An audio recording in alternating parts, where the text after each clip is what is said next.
Okay, hello, welcome to another episode of Boondocking with Dogs. We are in Eel River, New Brunswick. Very high tides here, very close to the Bay of Fundy. And haven't seen no wildlife yet. Oh, wait a minute, there's some wildlife there. She wants me to come. I don't think so, lady. What is it? Well, what is it? A jellyfish. Shh, be quiet. Oh my God. So yeah, there's the tide is out. There's a little sandbar island over here. There was a bald eagle on it about an hour ago, which was very majestic. As he flew in, all the seagulls took off very hastily.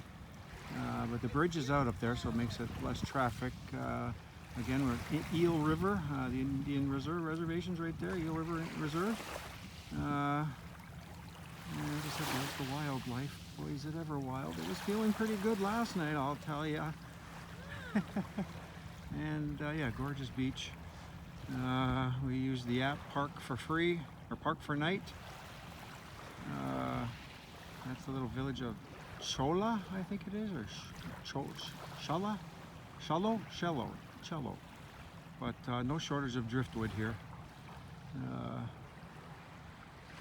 There's our camper minus the air conditioner. We hit a low bridge yesterday.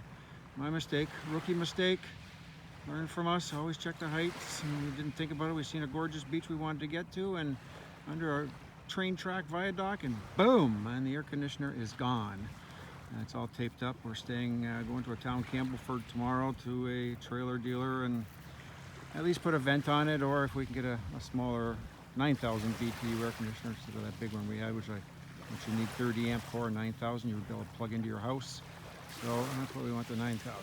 So again, adios from Mr. Crab and the local wildlife. We'll talk to you later.